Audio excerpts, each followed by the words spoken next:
Oh my gosh, I have not filmed in so long. I'm like, what am I doing? You know, this video is going to be a TBR because I got to get a list going. I got to get some kind of plan about my reading. I'm back. Welcome or welcome back to Tony Reads. So I think I want to do like a book review for 2025, but I think I've only read one book in 2025. Anyway, I might do that video later, but who knows? But anyway, like I said, I am doing a TBR to be read this summer.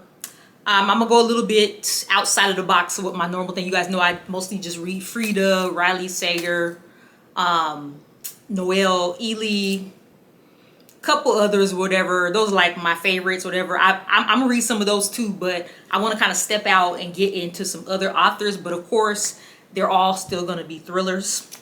Now, one thing that I used to do all the time, I always like wanted to read brand new books that just came out. But there's like so many, I don't want to call them hidden gems, but gems that came out long before I ever started reading books. So I am reading some that have been out for several years. So you all may have read these already. And some of them are brand new, but some are old. You all may have read these already, but these are new to me and I just really can't wait. I also figured out, so for one, I'm a mood reader, and when I'm not in the mood, I just don't read. I'm not gonna force myself. I want to keep it as a fun hobby. I'm just now kind of deciding to get back into it. The other thing is, I was reading books just because sometimes a lot of people said they like them, and that's in reviews, that's in comments on videos, that's what I see other YouTube videos about. And even if something was a little off to me or something seemed a little boring to me, I still would read it just because I was like, oh, this has got to be good, or something like that. And so when I started reading those kind of books, I lost interest and I DNF'd a couple of them, and some of them I finished and they were just like trash. I'm sad to say that there's even a Freida McFadden book. I actually finished it. I didn't DNF. I don't think I'll ever DNF a Freida McFadden book, but it wasn't.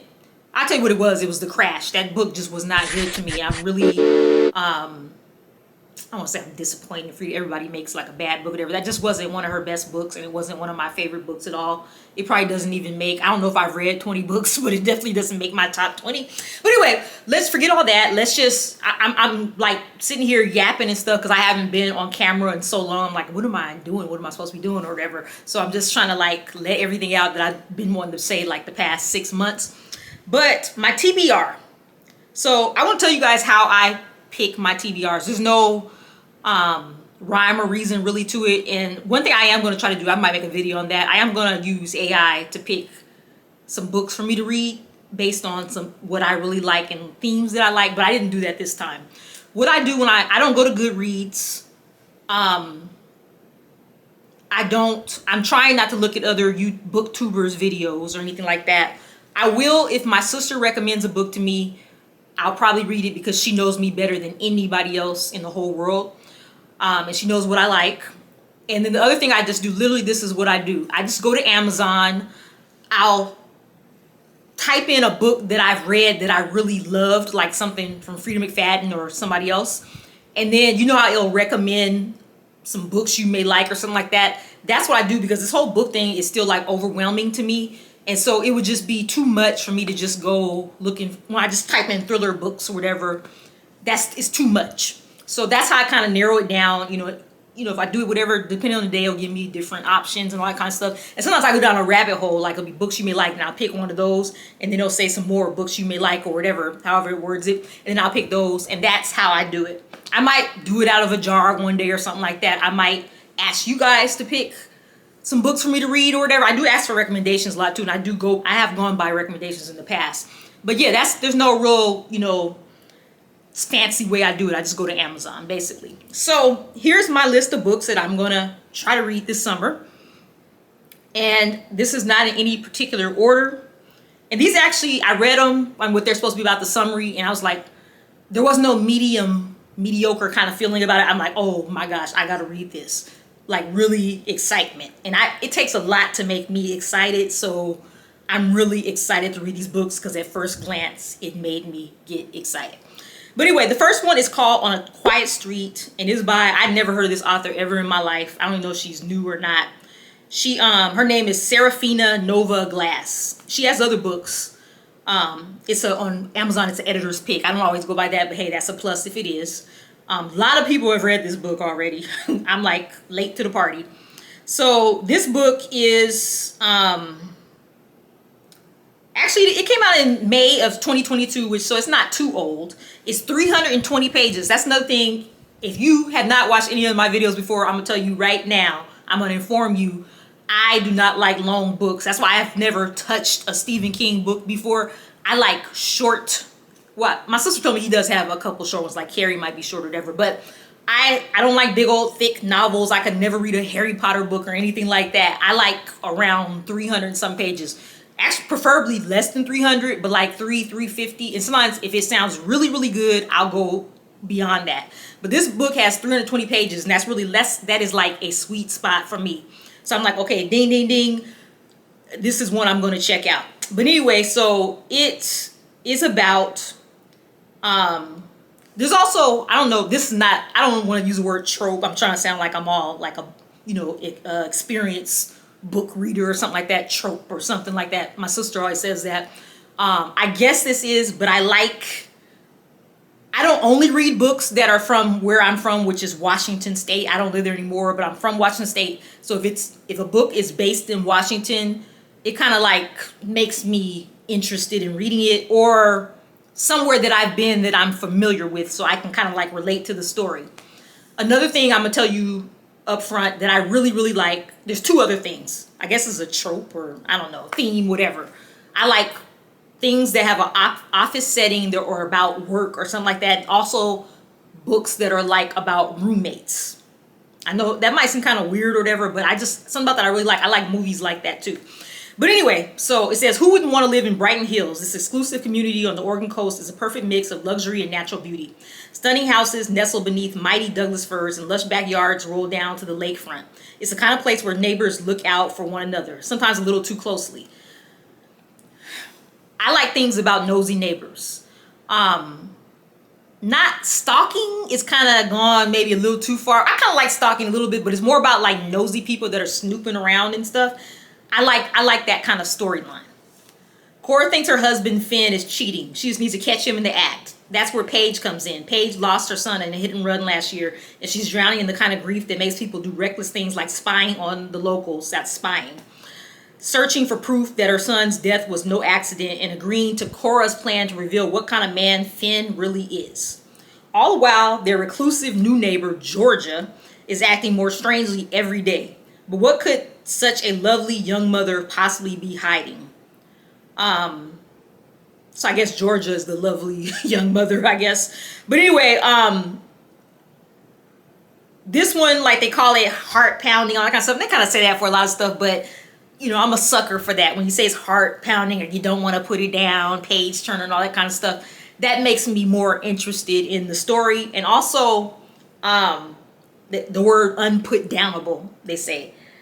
They say perfect for fans of Lucy Foley and Ruth Ware. I've never heard of Lucy Foley or read in your books. I've heard of Ruth Ware, and a lot of you all have actually recommended her to me, but I just never read any of her books. So I'm really looking forward to this one. Plus, it's based on the Oregon coast, which, like I said, I'm from Washington, so I went to Oregon a lot, and I'm very familiar with that area. And so it just kind of gives me, a little, what do you call it, familiarity, however you say it, whatever. I know about that place, and so I can kind of connect with it is basically what I'm trying to say. So anyway, that one is on my list, 320 pages. I should be able to knock that out real quick. I can't wait. So the next one, again, is by an author that I never heard of before, and it is called Should Have Known Better, A.J. McFadden. And there's another like thriller book called Should Have Known Better. I guess that's like a popular thriller book name or something by somebody else, but that wasn't the one. This is the one that I want to read. This one is 358 pages. That's a little bit longer than what I really like, but if it's good enough, I'll go ahead and stick with it. So this one came out in June of 2020, so it's kind of old. I guess, it's kind of old or whatever, just 5 years or whatever. It's cool. So the perfect boyfriend or the perfect liar. It's the moment single mom Kate has been dreading with her only daughter Chloe about to leave home. She's terrified by the prospect of an empty nest. That is until she meets charming lawyer Adam. He could be the perfect catch if it wasn't for his clingy son. That sounds weird. Because Ben has a crush on Chloe. Ben is the clingy son. A crush that is fast becoming an obsession. I like movies about something that kind of just turns kind of, I don't want to say innocent, but it starts off kind of small and then it grows into a complete obsession and it's really super creepy. I really like that. I like that in movies. And I don't think I've ever read a book that had that kind of theme, but this sounds really interesting to me. So, flattered by the attention, Chloe is happy to string him along, for now at least. You should never string somebody along.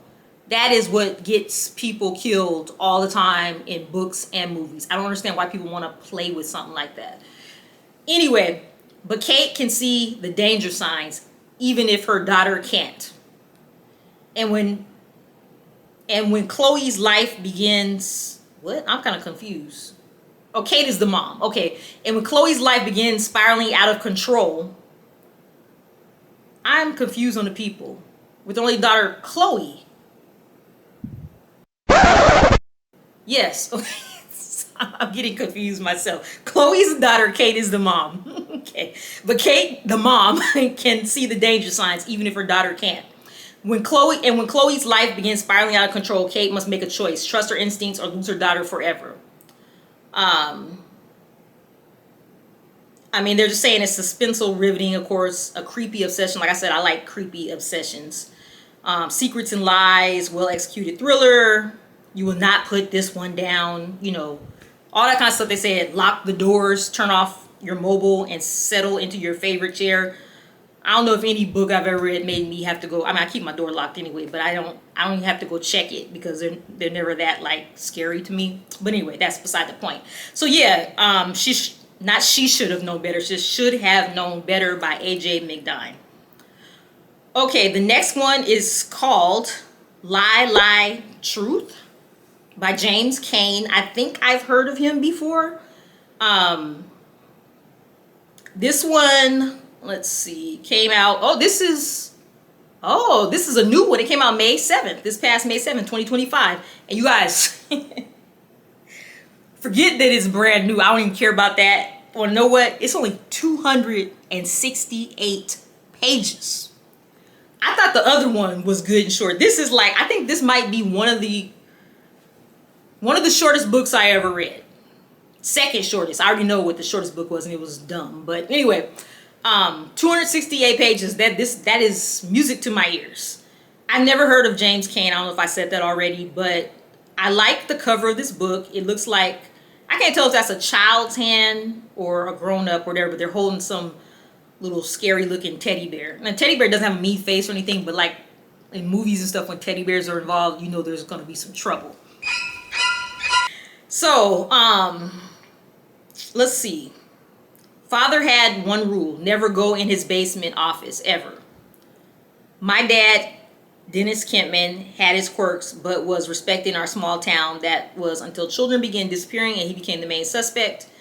Okay, I'm going to pause right there. My dad and never go in the basement. What does that sound like to you guys? It sounds like The Locked Door by Freida McFadden to me. I don't know if this is going to be like that, but there was a dad that was some killer or whatever, and there was like this creepy basement that had this strange smell, or anyway, whatever. So I don't know. I guess this person may be kind of a copycat, but we'll see. It might be totally different.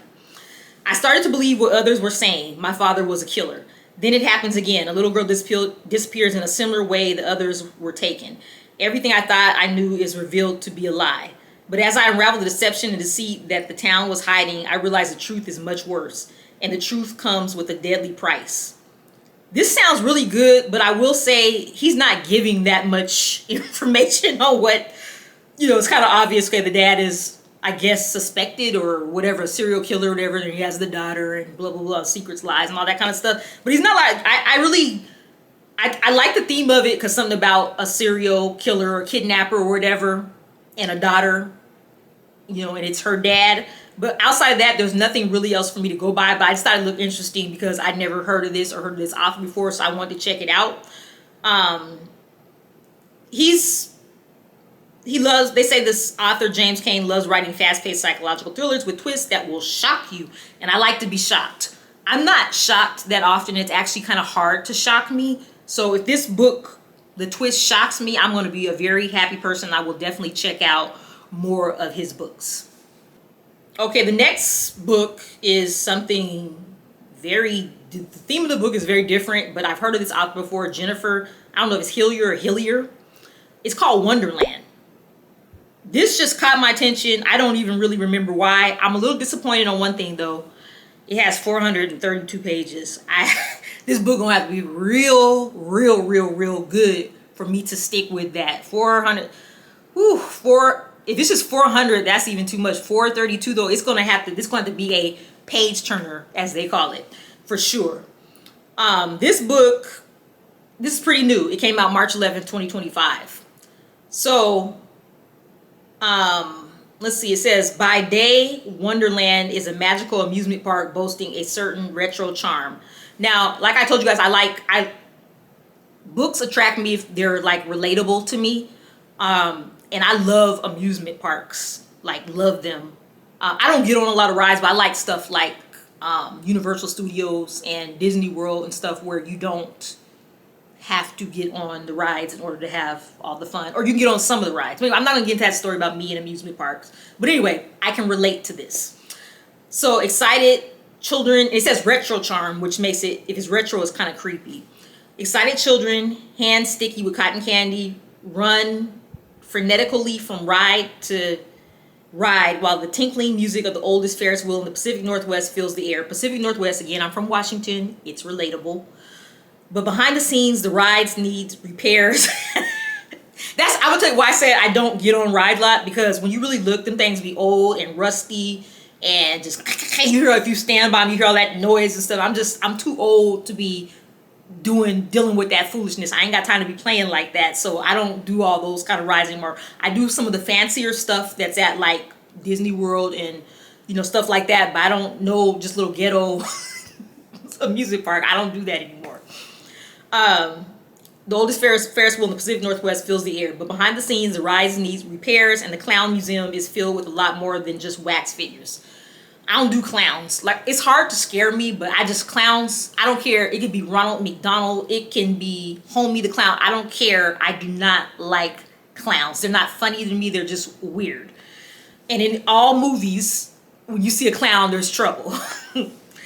So, a lot more than just wax figures. Someone is working hard to keep the park's dark secrets hidden beneath its weathered attractions. This sounds so good to me. I don't care how long it is. This is, okay.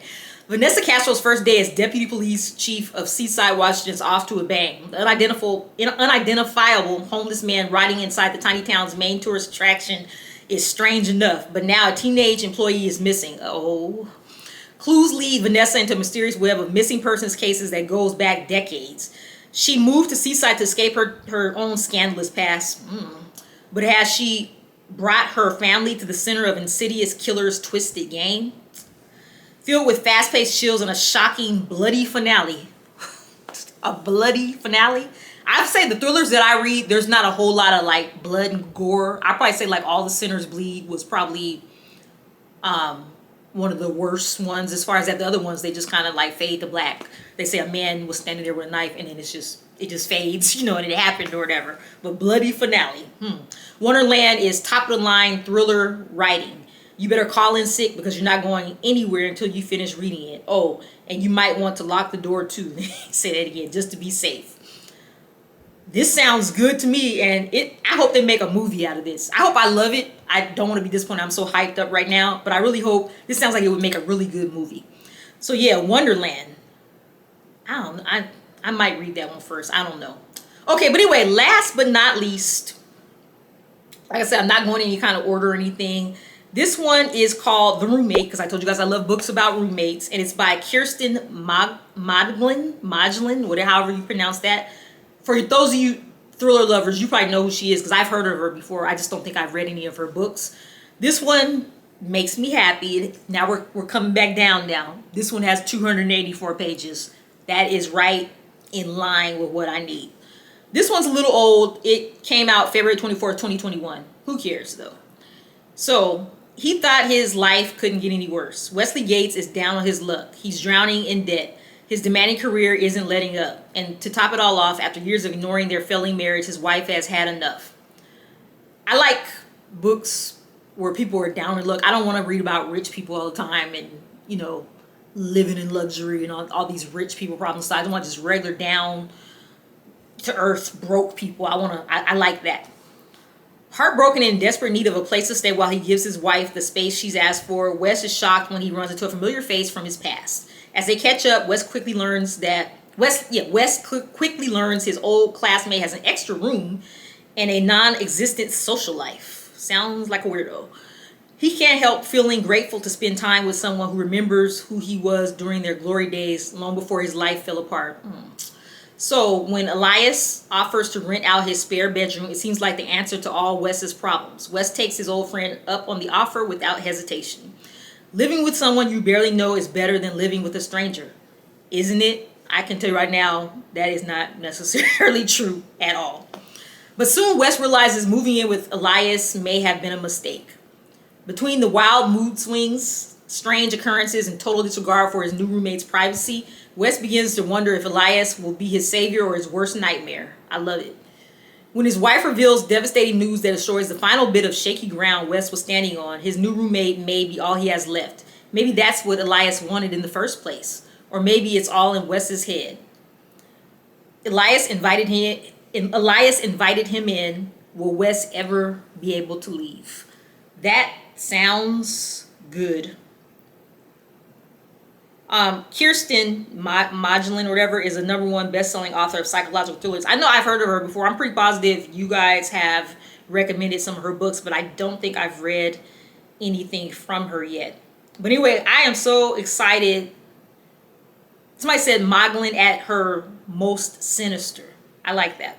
So I'm so excited about this list of books. I think for the first time ever in my life, I will actually stick to my TBR and read them unless something else pops up, gets me off key or whatever. But yeah, I'm super excited for this. All these, not to mention, here's one of the other best parts about it. Every last book is on Kindle Unlimited for you Kindle people out there. I'm a strict Kindle person. So that's $0. You don't have to pay anything. It's right there. You can download it and read it right now. So yeah, I'm excited for this. I think my summer is going to be booked with this. I'm gonna try to actually read more books than what I used to. I don't want to make it a chore, but I just kind of been wasting my time doing dumb stuff or whatever, and I'd rather be entertained with a good thriller book. So I'm gonna try to read more this summer. But anyway, as I usually say, I don't read all recommendations, but I do like recommendations because the books to me are just, the amount of books that are out there that are thrillers are just overwhelming to me. And so when people kind of put a little plug in my ear, I will go check it out and see if it's something that sounds good to me. Keep in mind, I do like books about roommates. That I really like that. So if you like this video, thumbs up. If you're not already a subscriber, go ahead and hit the subscribe button. Blah, blah, blah, blah, blah. You guys know the drill. I'm going to try to post more regularly now. I'm back on BookTube for real this time. So anyway, I will see you guys in the next video.